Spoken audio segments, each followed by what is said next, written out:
반갑습니다. 깔사미의 독서여행에 오신 여러분 환영합니다. 오늘 제가 여러분과 나누고 싶은 이야기는 책이 아닙니다. 아마 보신 분도 있으리라고 생각하는데 모두가 자신의 무가치함과 싸우고 있다. 줄여서 모자무사라고 얘기하죠.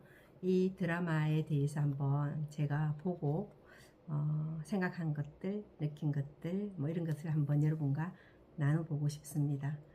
저는 개인적으로 박예영 작가를 되게 좋아합니다. 이분이 쓰신 이제 드라마는 제가 다 본 것 같습니다.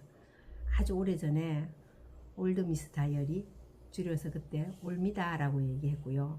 그리고 또 오해영, 나의 아저씨, 나의 해방일지, 그리고 이번에 이제 모자무사까지. 제가 이분을 왜 좋아할까 이제 이렇게 보면 이분의 작품 속에 등장하는 인물들을 보면 굉장한 연민을 느끼게 합니다. 그리고 사람은 어떻게 치유되는가라는 것을 이제 보여주는, 그리고 평범한 우리들의 이야기인 거죠. 아주 특별한 사람에 대해서 얘기한다면 뭐 특별하니까 그럴 수 있다라고 생각하지만 어떻게 보면은 조금 소외된 사람이라고 해야 될까요? 그리고 굉장한 아픔을 가진 사람들이 어떻게 그 상처를 치유해 나가는가 라는 이야기를 늘 이분은 하시죠. 근데 그걸 치유해 나가는 과정에 항상 있는 게 뭐냐면 사랑이라는 거죠. 그죠? 자, 저는 이제 지난번에 나의 아저씨를 보면서는 어떤 휴대폰을 통한 도청 앱을 통해서 이제 상대의 마음을 알잖아요. 이번에 이분은 과연 무엇을 매개체로 상대를 알 수 있게 뭘 들고 나올까 굉장히 궁금했습니다. 그런데 감정워치라는 것을 사용을 하셨더라고요. 굉장히 신박하기도 하고요. 굉장히 설득력이 있더라고요. 만약에 저런 워치가 있다면 한번 나도 사용해보고 싶다라는 생각을 하게 됐습니다. 그래서 이제 여기에는 굉장한 중심인물 두 사람이 있거든요. 황동만과 변은아라고 하는. 황동만은 20년째 계속 시나리오를 출품하지만 채택이 되지 못합니다. 그래서 한 편의 영화도 만들지 못했지만 늘 감독을 꿈꾸면서 시나리오를 쓰고 있어요. 20년이라는 세월 동안 그 사람이 견뎌냈을 어떤 그런 걸 보면 굉장히 쓰리고 아프고, 왜 더 쓰리고 아프냐면 자기가 속해 있는 대학 선후배의 관계에 있는 8인회라고 하는 이제 그 모임에서 자기를 빼고 나머지는 전부 다 자리매김을 한 사람들인 거죠. 근데 이 사람은 굉장히 뛰어난 것 같은데 잘 되지 않는 사람인 거예요. 우리 이제 그런 사람들 주변에 좀 많이 보지 않습니까? 저도 이제 친구들이나 이렇게 보면 굉장한 천재성을 가졌는데 두각을 못 나타내는 사람들이 있더라고요. 그거는 아마 그 사람이 천재성과 더불어서 그 사람을 끌어줄 누군가를 만나야 되는데 그 만남이 쉽지 않았기 때문이었던 것 같아요. 황돈망도 그런 사람인 거죠. 그런데 변은아라고 하는 PD를 만나게 되죠. 그래서 여기서 저는 작가님이 굉장하게 감정워치도 그렇지만 이제 등장시킨 게 뭐냐면 이름이거든요. 이 황동만이 뭔가 잘 안 되고 자기가 무가치하다고 느껴지고 자기 존재가 증명되지 않을 때 산에 올라가서 자기가 자기 이름을 부릅니다. 왜냐하면 자기 이름을 불러주는 사람이 없다고 느끼기 때문이죠. 굉장히 마음이 아팠습니다. 그 쓸쓸함, 존재에 대한 증명을 너무나도 하고 싶은데 인정받지 못하는 외로움, 혹시 느껴지더라고요. 굉장히 마음이 아팠습니다. 근데 자기 이름을 계속 부른다는 것 얼마나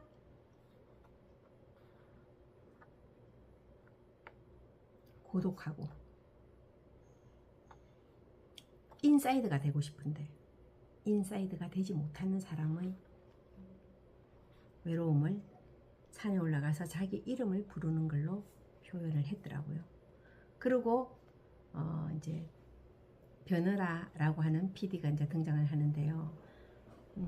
이 사람은 또 어떤 아픔이 있냐면 어린 시절에 부모로부터 이제 버림을 받은 거예요. 아버지가 먼저 집을 나갔고, 근데 그렇게 아빠도 없는데 엄마마저 그 아이를 버리고 그냥 집을 나가버리는 거예요. 제 생각에 아빠는 엄마가 나갔을 거라고 생각을 못했을 것 같아요. 그리고 28일을 혼자서 이 아이가 견디다가 아빠가 28일 만에 들어옵니다. 그리고 새엄마와 같이 이제 살게 되면서 28일을 견딘 그 시간이 자기 인생 전체를 지배하더라고요. 불과 28일이었는데 그 아이의 인생 전체를 지배할 수 있던 시간, 생각해보면 긴 시간 뭔가 이루어진다고 해가지고 어떤 지대한 영향을 미치는 게 아니고 어떤 아주 짧은 순간이었지만 인생에 굉장히 지대한 영향을 미치는 일들이 드러들어 많이 있죠. 이 변은아라고 하는 이 사람에게는 그 28일 동안의 시간 때문에 너무나도 고통스러운 거죠. 그래서 그 고통이 어떻게 표현되냐면 누군가에게 버려졌다고 느껴질 때, 또 자기가 가치를 인정받지 못했다고 느껴질 때, 그럴 때 이 사람은 코에서 또 피가 나는 거예요. 근데 이 사람은 원래 이름은 변시은이라고 하는 이름이었는데 시온 이름을 바꿉니다. 변은하로. 그래서 이 작가는 이름을 왜 이렇게 두 사람 다, 한 사람은 이름을 부르고 한 사람은 이름을 바꾸고 이름으로 뭘 표현할까? 저는 이렇게 생각했습니다. 김춘수님의 꽃이라는 시에 그런 말이 있죠. 그가 나의 이름을 불러주었을 때 비로소 나는 꽃이 되었다. 이름 굉장히 중요하죠. 그죠? 한 사람은 자기 이름을 부르고 한 사람은 이름을 바꾸고 자기를 인정받고 싶은 것과 그리고 또 이름을 바꿈으로 인해서 자기 과거를 잊고 싶은 사람, 이렇게 등장을 해요. 그리고 이제 감정워치라는 거를 제가 보면서 이제 이렇게 손목에다가 감정워치를 차면 자기 감정 상태가 나타나는 거예요. 제가 이제 작년에 읽었던 책 중에서 감정의 발견이라는 책이 있었거든요. 그 책에 보면 내 감정에 이름을 붙여봐라 하는 이야기가 나와요. 그러면 우리가 이제 내 감정을 잘 모를 때가 많다는 거예요. 내가 이게 불안한 건지 두려운 건지 설레임인지 기대인지 이런 감정에 대해서 우리가 구분을 잘 못하고 있다고 하더라고, 그 책에서. 근데 아마 제 생각에 이 박예영 작가님이 감정의 발견이라는 책을 읽지 않았을까 이제 생각을 하게 됐어요. 그래서 그 감정에 이름을 붙이는 것만으로도 감정이 옅어진다. 왜냐하면 그 감정이 무언가 제대로 알기 때문에. 정확하고 분명하지 않은 감정 두루뭉실한 상태에서는 우리가 막연함을 가지게 된다는 거예요. 그래서 굉장히 그것도 굉장히 좋았습니다.